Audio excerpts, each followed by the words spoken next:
Dear representatives of the media, I've seen many scientific reports in my time, but nothing like this. Today's IPCC report is an atlas of human suffering and a damning indictment of failed climate leadership. With fact upon fact, this report reveals how people and the planet are getting clobbered by climate change. Nearly half of humanity is living in the danger zone now. Many ecosystems are at the point of no return now. Unchecked carbon pollution is forcing the world's most vulnerable on a frog march to destruction now. The facts are undeniable. This abdication of leadership is criminal. The world's biggest polluters are guilty of arson on our only home. It is essentially to meet the goal of limiting global temperature rise to 1.5 degrees.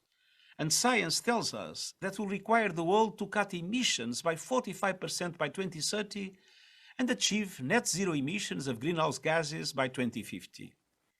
But according to current commitments, global emissions are set to increase almost 14% over the current decade.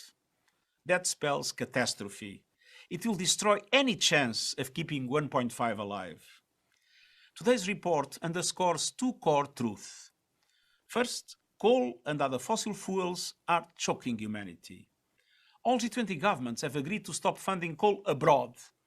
They must now urgently do the same at home and dismantle their coal fleets. Those in the private sector still financing coal must be held to account. Oil and gas giants and their underwriters are also on notice. You cannot claim to be green while your plans and projects undermine the 2050 net zero target and ignore the major emission cuts that must occur this decade. People see through the smoke screen. OECD countries must phase out coal by 2030 and all others by 2040.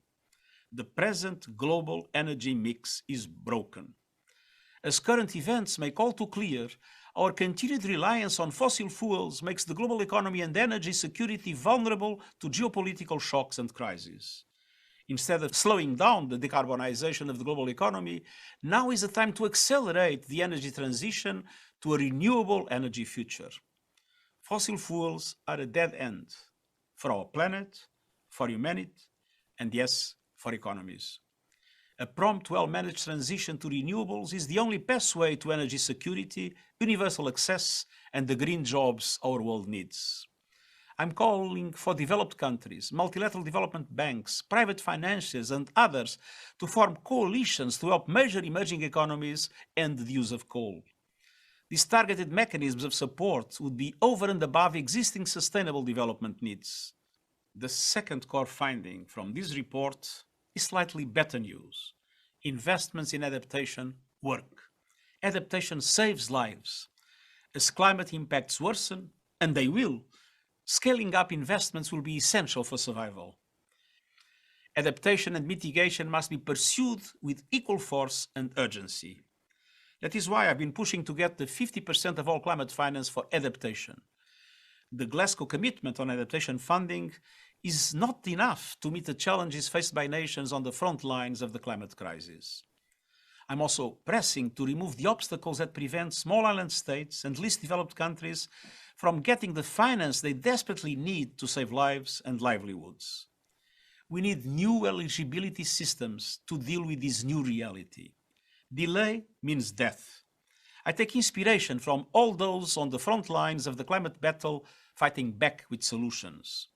All development banks, multilateral, regional, national, know what needs to be done. Work with governments to design pipelines of bankable adaptation projects and help them find the funding, public and private. And every country must honor the Glasgow Pledge to strengthen national climate plans every year until they are aligned with 1.5 degrees Celsius. The G20 must lead the way, or humanity will pay an even more tragic price. I know people everywhere are anxious and angry. I am too. Now is the time to turn rage into action. Every fraction of a degree matters. Every voice can make a difference, and every second counts. Thank you.